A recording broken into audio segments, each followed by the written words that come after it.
That's right. You better be loud, because here's the deal. I get it when visitors come on campus and we don't really know them and we probably got to be respectful. But when it's one of us, it's okay to yell and have fun, because we're meant to yell and have fun. That's what we do. Because we're in a relationship. That's good, okay? But here's something I need to ask of you. Honesty. We've been at camp long enough. I just need you to be honest, okay? And I'm going to ask you a question. It's a pretty serious question. I want to talk to you about relationships. I want to talk to you about camp relationships. Oh, you know they're going on. You've seen them. Man, I'm getting reports from head counselors about screens being moved and people trying to sneak out and all this. There are some people that want to love on one another. It's weird, okay? We're family. Raise your hand if you have struck up this friendship with someone during camp that things are going pretty well. Anyone? It's getting awkward in here. People are looking around. Okay. I see one hand over here. Okay, yeah. Okay, hey. It's not good if you're having to look around like, are they going to hold their hand up? Okay. That's not a good thing, okay? But the other side of the coin can be kind of painful. Raise your hand if, you thought you struck up something and you crashed and burned. Anybody? A few? That was good. A few? Okay. So I'm going to be honest with you, and please don't judge me for this, okay? I went a week ago, last Saturday, I got to go see some friends in Bernie and talk to them. And then this past Wednesday, I got to go see some friends in Amarillo. And so I've been putting in some miles in the vehicle, okay? And I find myself going to certain songs, okay? I'd listen to some praise and worship, okay? We're good, all right? But I find myself going to breakup songs, all right? So, yeah, you feel me? I'll go to the 80s and I'm listening to Poison and Every Rose Has Its Thorn, and I'm crying like that. It's so sentimental. And I think of the 90s and I'm like, I got to put in some Boys to Men, okay? Because we're talking about the end of the road. And I want to listen to that. And then, I'm listening to Pink and then I get, here, you'll be familiar with this. I got my driver's license last week. Just like we always talk about, because you were so excited for me to finally drive up to your house. But today I drove through the suburbs crying because you weren't around. And you're probably with that blonde girl who always made me doubt. She's so much older than me. She's everything I'm insecure about. Yeah, today I drove through the suburbs, because how could you ever love someone else? I'm not singing it. No.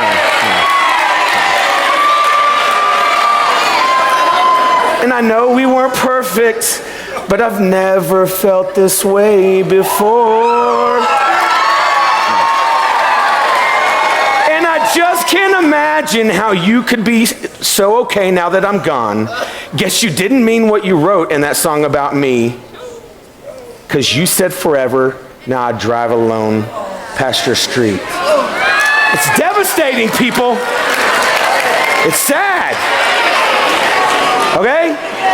There's a young lady just driving and driving because some guy broke up with her. That's sad. Oh, hey. Well, good for you. I guess you moved on really easily. You found a new girl and it only took a couple weeks.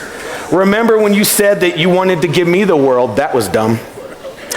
And good for you, I guess, that you've been working on yourself. I guess that therapist I found you, she's really helped.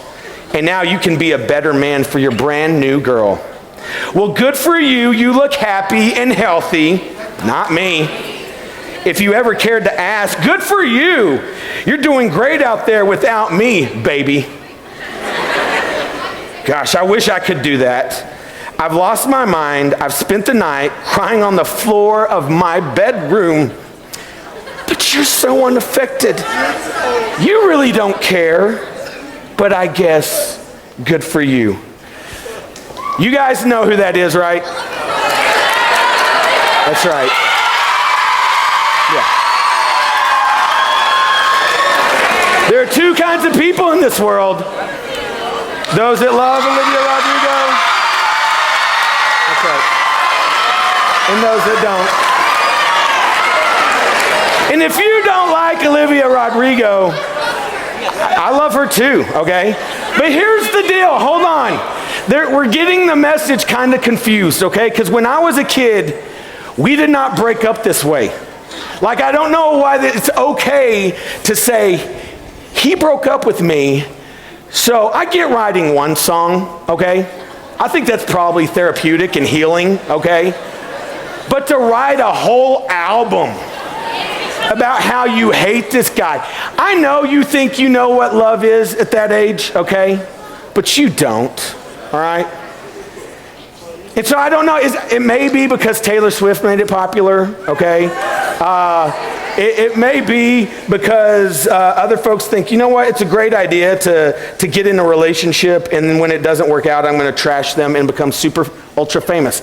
Listen, go listen to Olivia Rodrigo, download the edited version of stuff. She has a mouth on her, and we're going to pray for her later tonight. But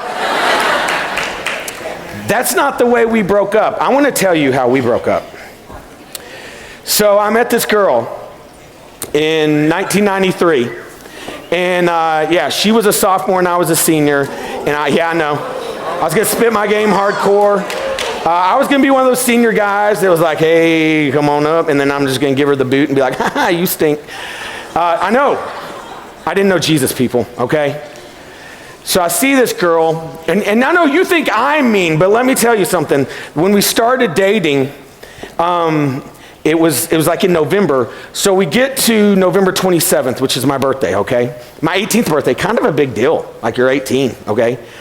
And this girl gives me a card, and it's a happy birthday card. It was super sweet. But she tells me, I want to break up with you. Yeah. On my 18th birthday. So you think I'm the bad guy? No. Okay. And she wants, I get it, she was kind of still had the feelings for this ex-boyfriend, so she goes back to him for 2 days, and then she comes back and says, Josh, I made a terrible mistake. That's right. Like he's like fried chicken, you're like steak, I want some meat, okay? So she comes back. I'm sure I'm gonna hear about that later. Okay, so she comes back. And we date a little while, and then she breaks up with me again. You know, when you say the first time this girl broke up with me, that's probably not a really good indication of this is going to be a solid relationship, okay? So she breaks up with me the second time, goes back to the guy, third time, goes back to that guy. You may be asking, why did you stick around? And I don't know. I really think God was working on me because I'd never really been broken up with before. And I was just like, there's something about this woman. She broke up with me the fourth time. The day I found out that I was all district soccer, okay? So I was pretty stoked. She went on a choir trip. 3 of my best friends were on that choir trip. I was like, hey, y'all watch out for this girl. And they did a great job because she rode around the bus with this guy holding hands, waffle style, like Fraze was talking about. And she gets back. I'm like, hey, I got all district. She's like, that's cool. You want to come over to my house? And I was like, I'm getting a weird vibe here.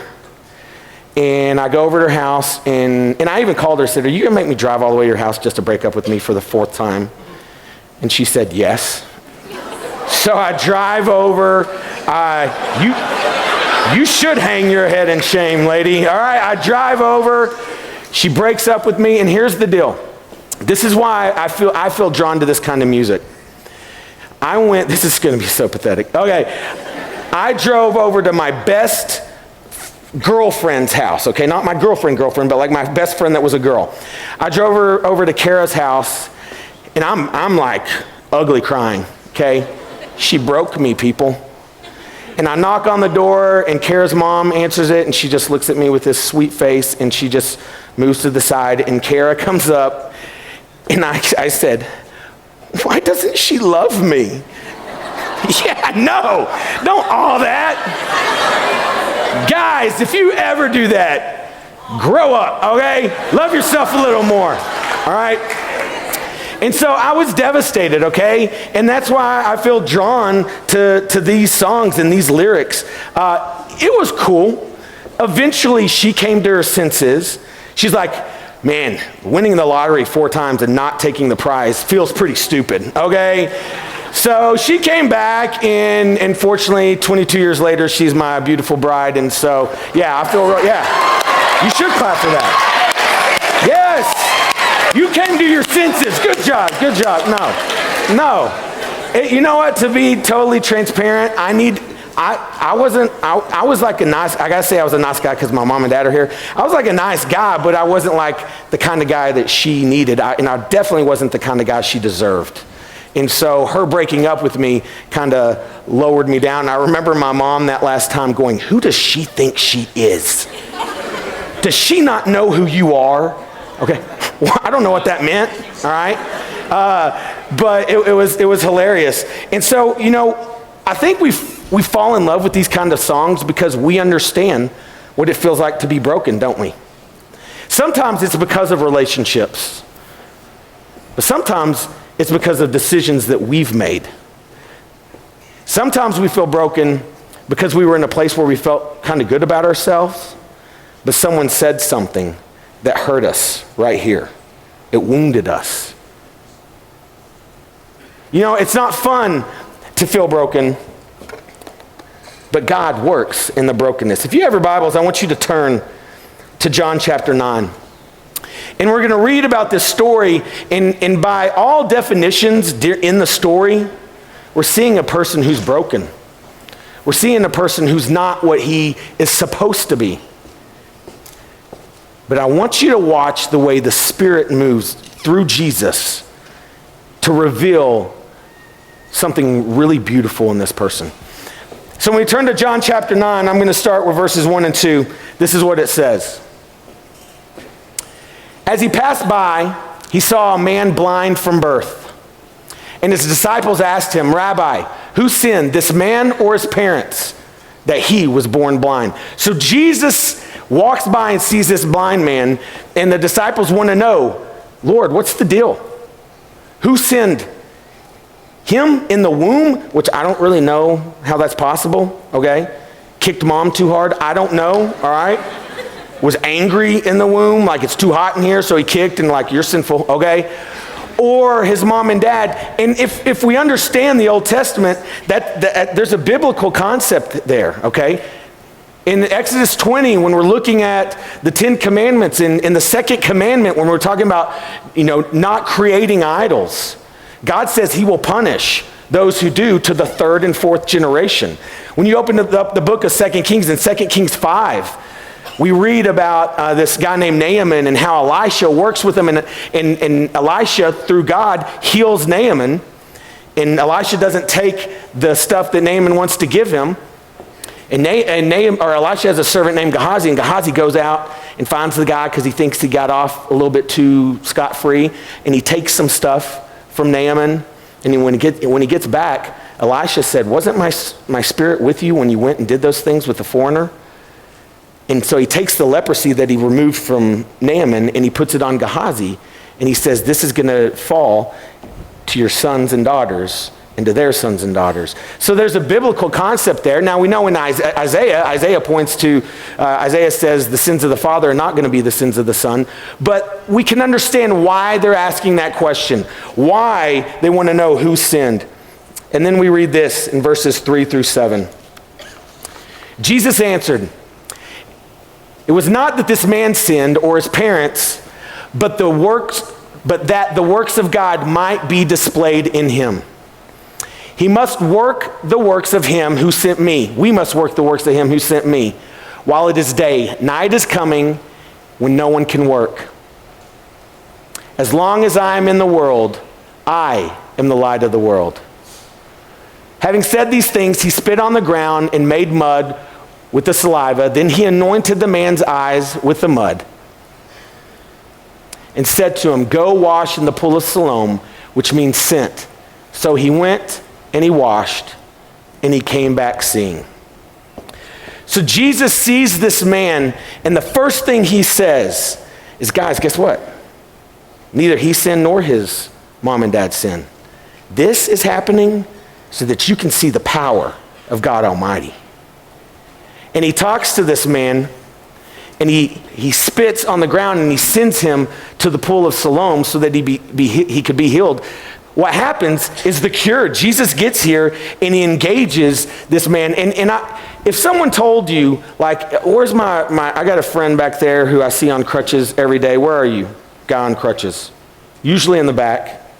May not be. Oh, there you are. He's waving the crutch. That's cool. Okay. What's your name?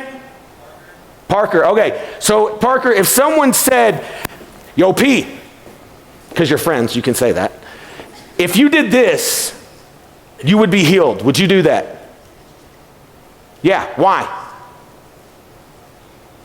Say that again. All right, so you don't have to use the crutches because you want to be healed.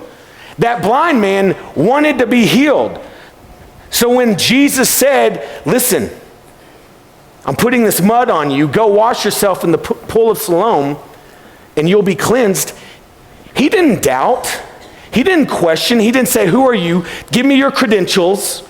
He didn't say, I need to go, I need to learn more from you. I need to go to 4 or 5 classes where I hear you teach so I know if you're holy or not.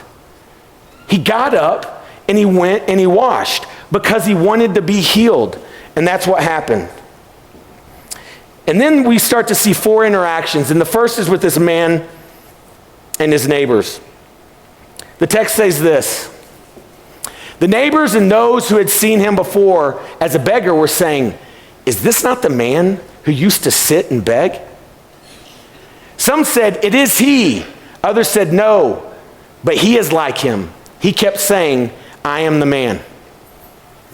So they said to him, then how were your eyes opened? He answered, the man called Jesus made mud and anointed my eyes and said to me, go to Siloam and wash. So I went and washed and received my sight. They said to him, where is he now? And he said, I don't know. So this man sees his neighbors. How many of you have like close relationships with the people around you on your block?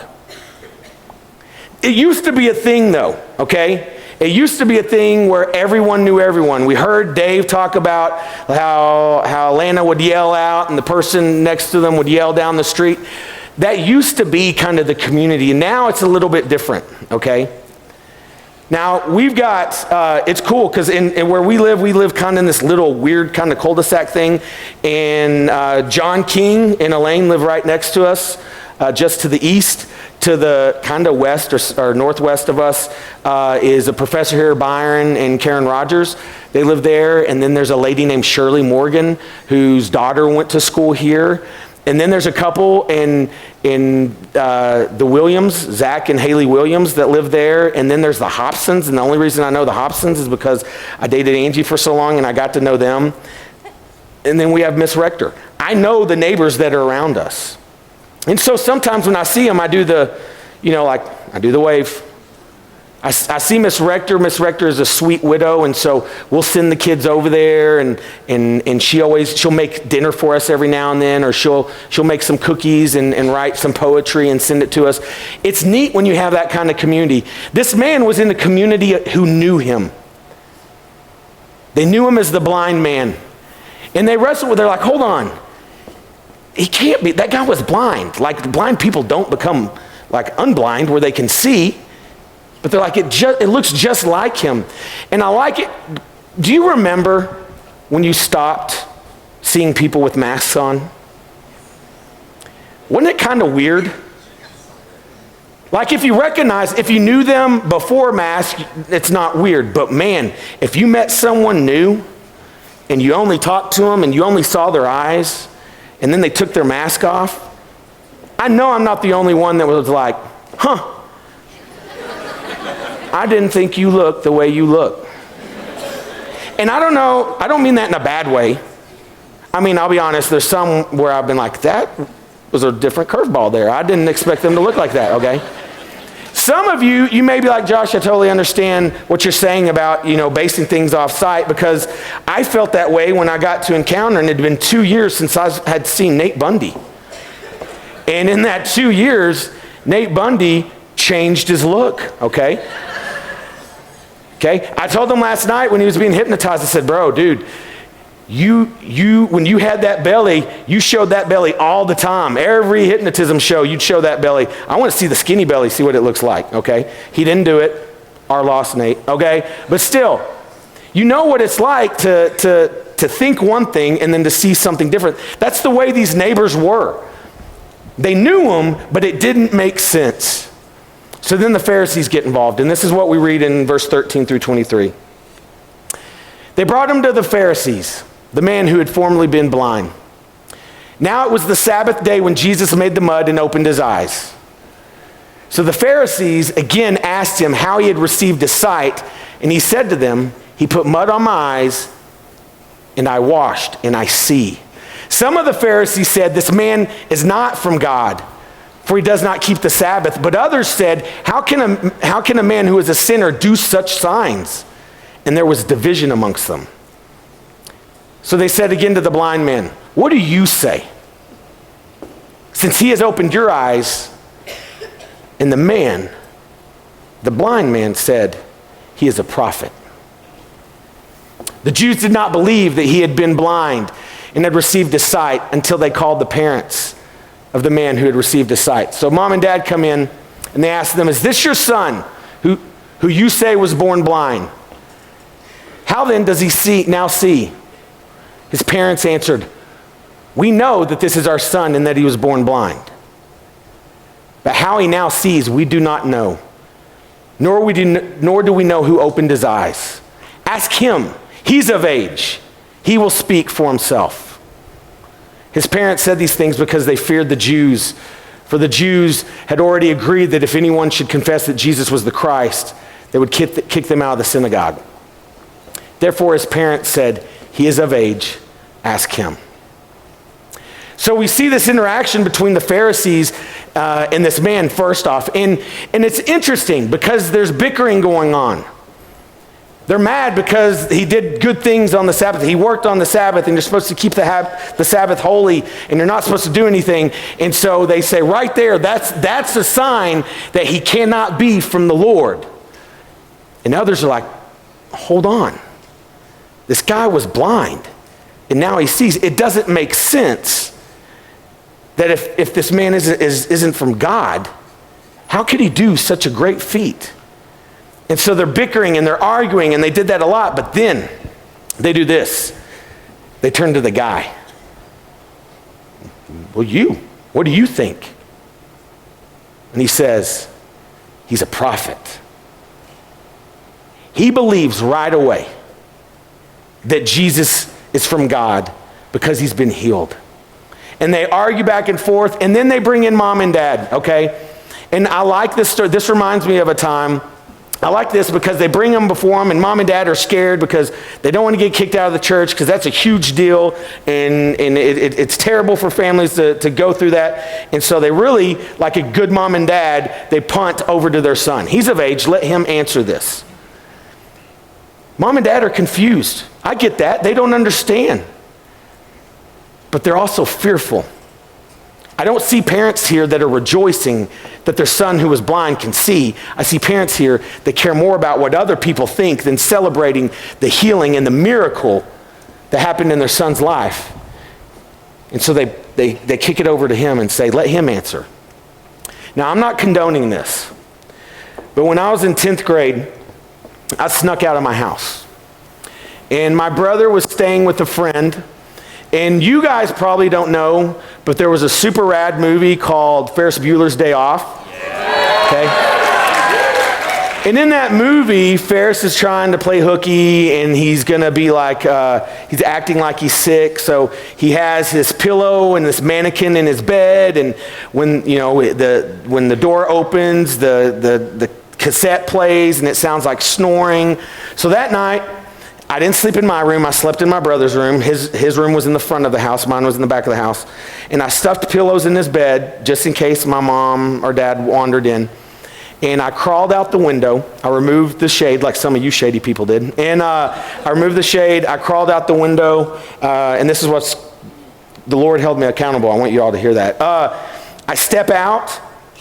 And I didn't want to start my vehicle. My parents were super awesome and gave me a 1985 Suburban as my first car.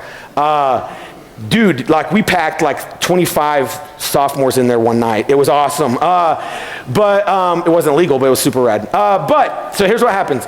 I push the Suburban out into the street so my parents don't hear me start it. I don't know why they would hear me start it, but that sounded like a really smart thing to do, and probably spies, when they want to get around and not have their car heard, they push their vehicles out into the street and then start it. So I start it and I drive and I see a police officer. No big deal. I'm just driving.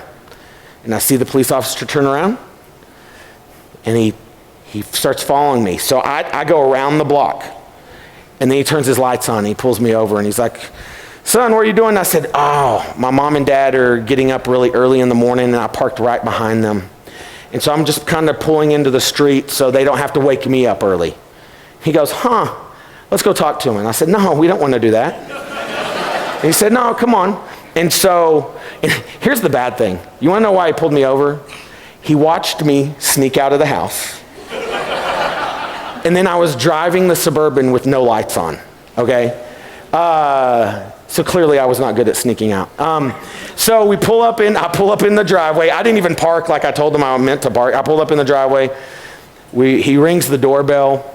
And like, I was terrified because like my parents are very loving parents and they're very loving people, but I was certain that death was approaching, okay? And I remember my mom opening up this door. I don't know if you remember this. I remember my mom opening up the door like, and there's this police officer right there and her oldest son is standing right there.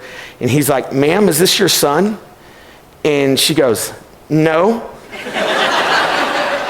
And she goes, my son's sleeping in his room.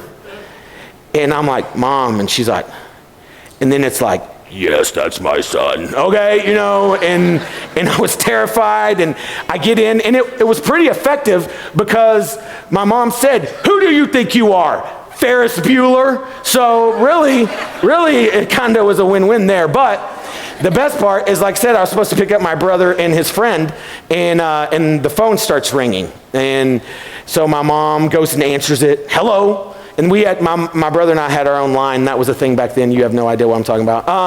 But we had our own line and my parents had their line. And so she says, hello, and the person hangs up and they call again and she has me answer it. And I know who I'm supposed to go get, but there's no way because I'm a solid brother, I'm gonna rat out my brother, okay?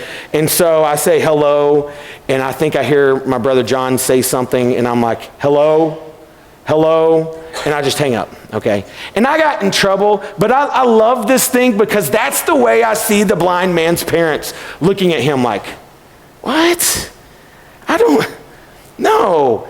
Our son's he's got his rug out there and he's begging for money. It looks like my son.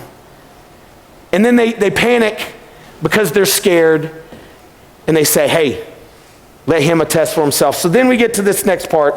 And we're almost done with this story. So they call him back a second time.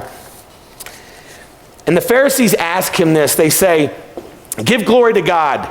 We know that this man is a sinner. And they're talking about Jesus. And when they say give glory to God, they're really saying, we need you to tell the truth. We know this man is a sinner. And the blind man says, whether he's a sinner or not, I don't know. One thing I do know is I was blind and now I see. They said to him, how did he do, or what did he do to you? How did he open your eyes? And he says, I've told you already. Can you feel the frustration from this man? Like, I've already told you what this guy's done, and you wouldn't listen. And he says, why do you want to hear again? Do you want to become his disciples? I love that. That drips with sarcasm, okay? And they reviled him saying, you are his disciple, but we're disciples of Moses. We know that God has spoken to Moses, but as far as this man, we do not know where he comes from. The man answered, why? This is an amazing thing. You do not know where he comes from, and yet he opened my eyes. We know that God doesn't listen to sinners, but if anyone is a worshiper of God and does his will, God listens to him. Never since the world began, has it been heard of anyone opening the eyes of a man born blind. If this man were not from God, he could do nothing. And so they answer him, they say, you were born in utter sin, and why would you teach us? And they kick him out. They say, get away from us. They're arrogant people. And I love this though, because this man, what does he know of Jesus? Nothing. He knows nothing of Jesus except that Jesus heals. Jesus takes what is broken and he does something awesome with it. That's all he knows. And he is so committed to what has happened that he doesn't care about being shunned. He doesn't care about getting kicked out of the synagogue. We're too scared to share Jesus in our schools. We're too afraid to tell people, yeah, I'm a believer. Let me tell you about my Savior. Not this dude. Matter of fact, this dude threw it in their face when he said, oh, you want to be their disciples? I love that. It's like the biggest, in your face ever. And then Jesus encounters the man. He says this. I'm reading from a different version, but you can read there. It says, Jesus heard that they had thrown him out, and when he found out, he said, do you believe in the Son of Man? Who is he, sir? The man asked. Tell me so that I may believe in him. Jesus said, you have now seen him. In fact, he is the one speaking with you. In that moment, the man said, Lord, I believe. And he worshiped him. And Jesus said, for judgment I have come into this world, so that the blind will see, and those who see will become blind. Some Pharisees who were with him said, or heard him say that, asked, what, are we blind too? And Jesus said, if you were blind, you would not be guilty of sin. But now that you claim you can see, your guilt remains. So Jesus meets this broken man. After he's hurt, he's healed him. He meets this broken man, and he says, I am the way. And that man doesn't say, do you have a business card? Can you have your disciples come tell me some of the stuff? Because guys, you got to remember, when this happened, he's already fed 5,000. He's already walked on water. He's already said, I am the bread of life. He's had disciples leave him. Peter has said, you are the Messiah, the Son of God. Those things have already happened. This man doesn't ask for proof. He believes because of what he experienced His identity was that of someone who was broken. But he doesn't end the chapter as the broken person at all. Matter of fact, the religious people, those that claim to see, those that claim to know, they're the ones that are blind. Not this man. And we like this story because we can understand what it feels like to be broken. This man's blindness was his brokenness. And we understand what it feels like to be broken. And we understand that there's things that we have done that has brought us shame. And Satan wants to hold us in that season. Satan wants to be like the Pharisees and say, tell us why, this, and hold them in. All the man knew is that he had been healed. That's it. But wasn't that enough? Is it enough for us? Because I'm willing to bet a lot of you are like me. When we look at a mirror, we see the flaws. I do, don't you? When people look at us, they see what we want them to see on the outside. But when I look in the mirror, I see this weird mark on my head. It almost looks like an arrow. It's weird, but my skin is a little bit different colored right there. I see this spot on my forehead where my wife hit me with her tooth once, and it dented and stayed there, okay? I see cheeks that have gotten bigger lately. That's all physical stuff. When I look in the mirror, I see stuff you don't see. Just like when you look in the mirror, you see stuff that I don't see. So we're going to do a little activity here. I'm going to invite 3 friends up, and what these friends of mine are going to do is they're going to tell us what they see when they look in a mirror. And they're going to be different ages, but I'm really excited. So the first one I want to talk to is an 8-year-old, and her name is Harley Jackson. Harley, why don't you come on up here?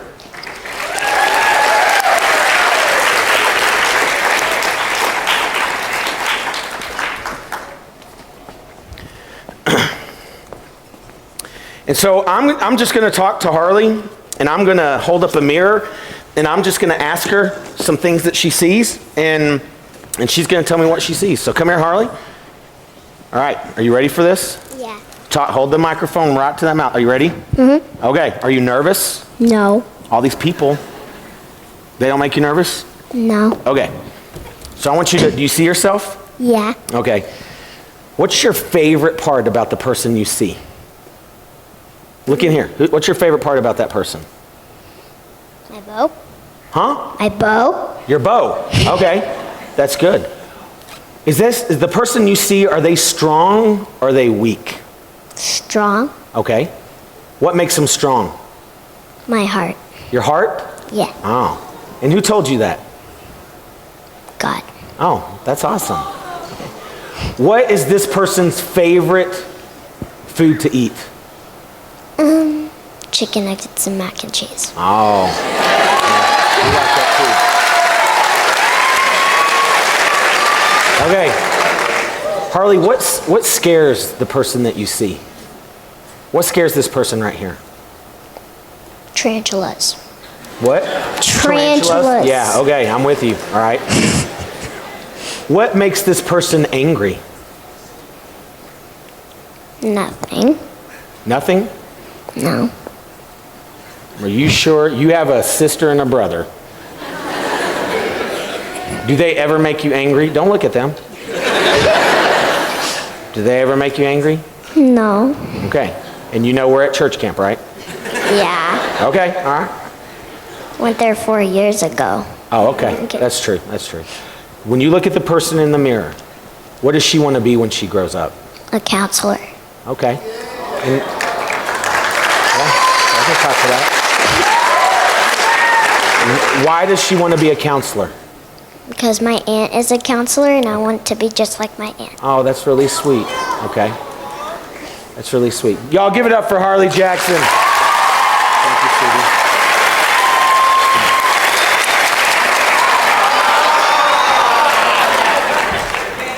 Yeah, okay.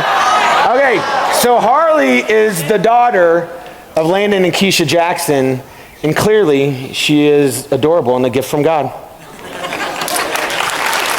Yeah. She's just strutting over here like I owned that. All right, that's awesome. Now I want to call up someone I've known for a long time. His name is Sam Latham. So Sam, why don't you come up here, buddy?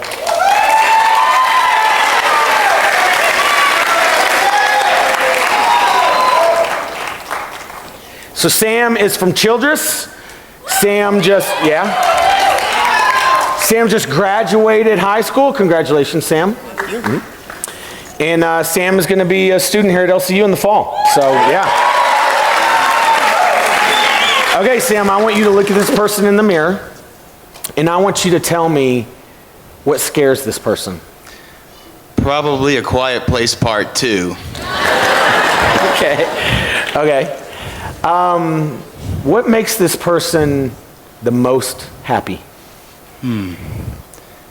Probably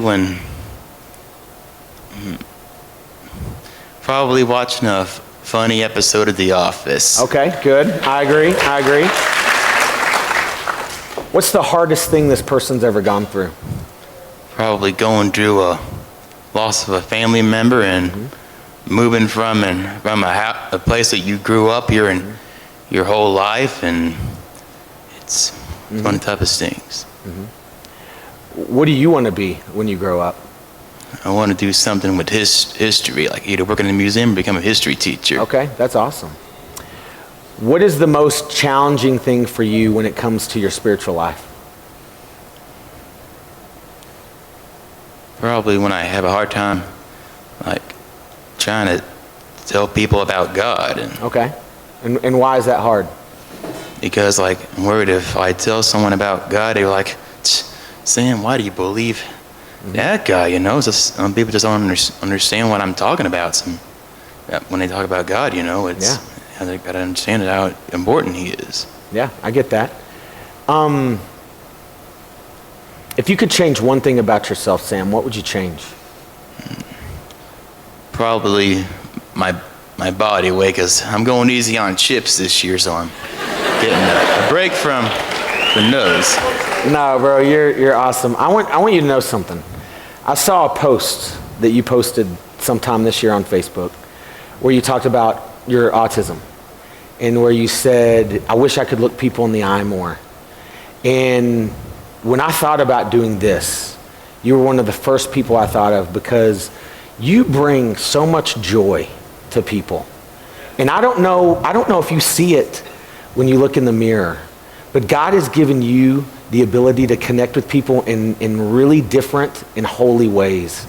And so I want you to be, like, when you look at this person is fearfully and wonderfully made. And I don't want you to doubt that for a second. Okay? Okay. I love you, man. Give it up for Sam Latham. Thanks, brother.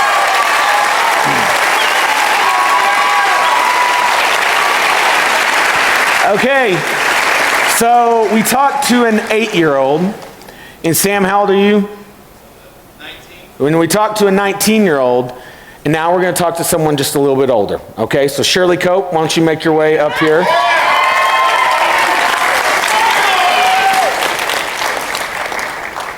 Shirley is at least in her 30s, and she is. No, I wasn't. That was your son-in-law, Joey, that did that. I own it. Okay. And that makes J.E. your favorite son-in-law right now, so that's cool. Okay. Shirley works with me and Keisha in the Student Life office, and I've known her for 20-something years, I think. Longer than that. And so, and what I like is we're getting to see people in different phases of life. And so, Shirley, when you look in this mirror, what do you see? What stands out is my white hair. Okay. I mean, that's what I see. Okay. And how long has your hair been white? Since my late 20s. Okay. So See, I really am 35. that's right. That's right. Yeah. So just like less than 10 years. That's Yeah, really awesome. yeah. Okay. Shirley, what does the person in this mirror fear the most? Death. Okay. Why?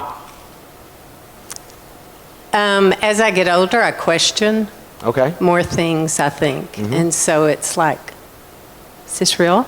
Okay. Do I really go somewhere Okay. else?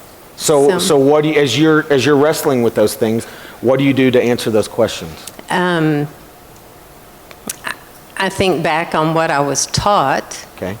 as a young kid, Yeah. being a preacher's kid, and learning about God and heaven.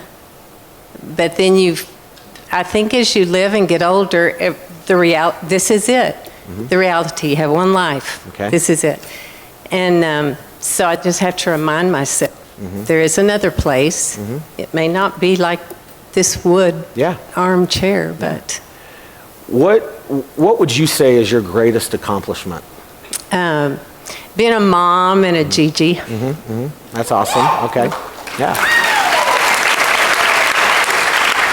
On the other side of that, if you could say, man, this is one thing that I wish had played out different in my life, what would it be? It would be not going through a divorce. Okay. Because that was hard. Yeah. Okay. Yeah, I get that. Yep. So at this phase of life, when you see young people, and you see them all the time, they come in our office, they look in a mirror, kind of like this, to make sure they look good before they take an ID picture. What's one thing that as you look at this person here, and I'm willing to bet when you make eyes with this person right here, you can see that 18 or 20-year-old that you used to be? What's one thing you would tell that person having lived some life since then? Be a leader, don't be a follower. Okay. And just trust in God that he's going to take you where he wants you to go. But I think the big thing is be a leader. Do not be a follower. Awesome. Let's give it up for Shirley, everybody. Thank you, Shirley.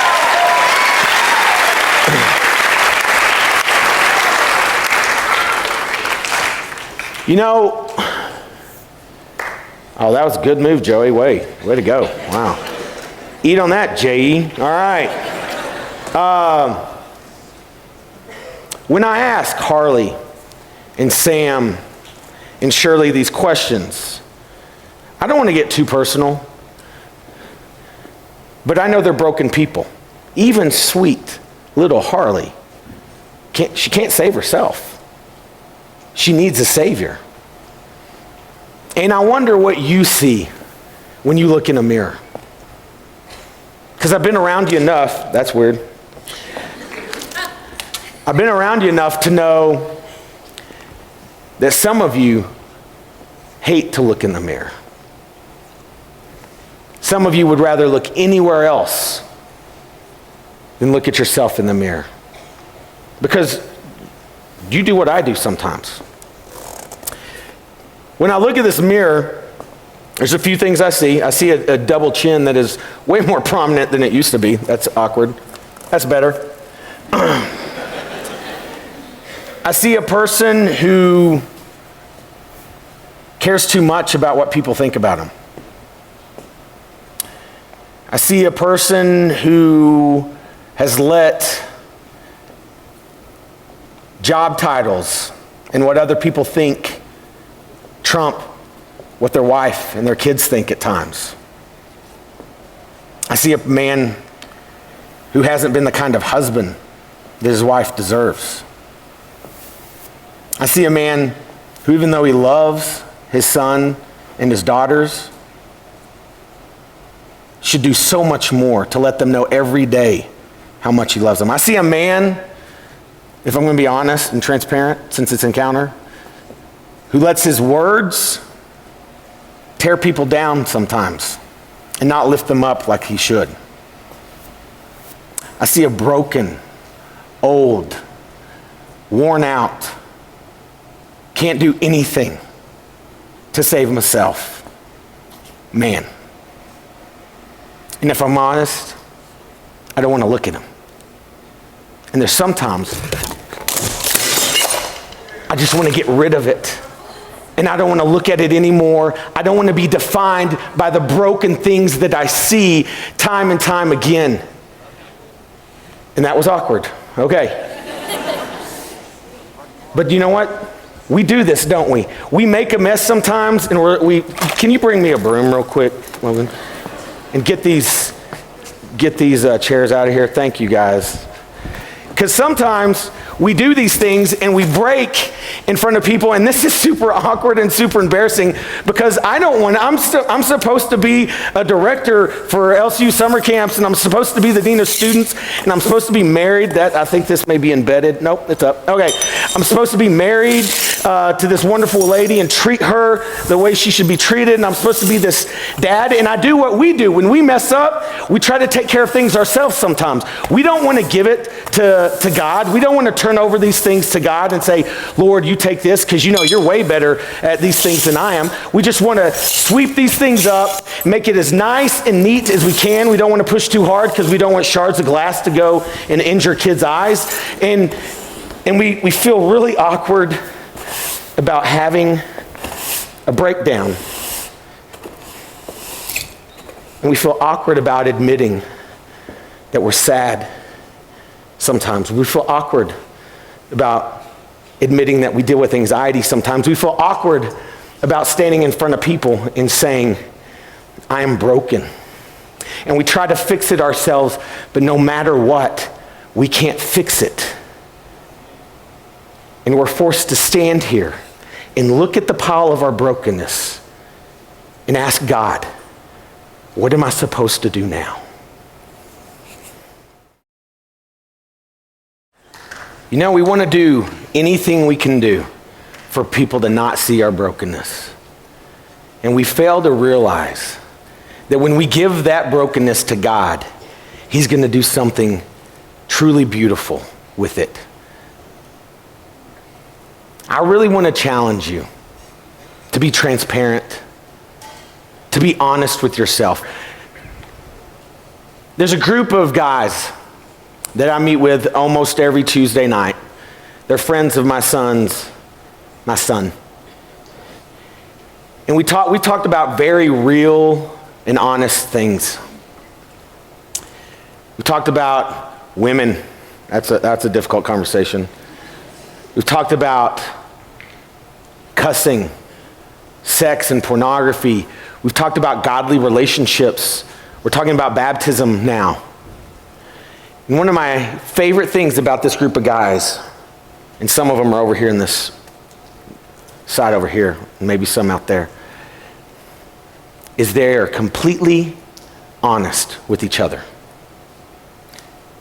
They admit to things that I would never have admitted to when I was 15 years old.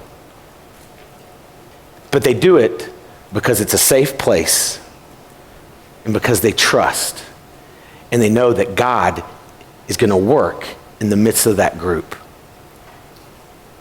Guys, your brokenness is not what defines you. He is what defines you. Seeing a 14-year-old girl get up here and sing her heart out to her Creator, not because she has to, but because she gets to.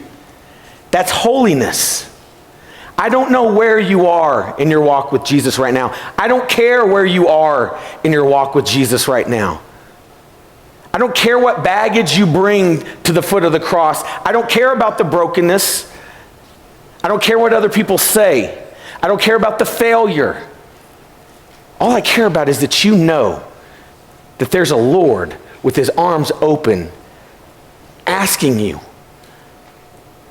whatever is broken, whatever needs healing, whatever you need, bring to me and look at what I will do with that. Guys, we're about to have a song of invitation. And you know the person in the mirror. You know what needs to be fixed. You know what needs to be brought to the Lord and revealed so that he can do something beautiful and amazing. Right now is your time. Let's give it to God. Let's stand and sing.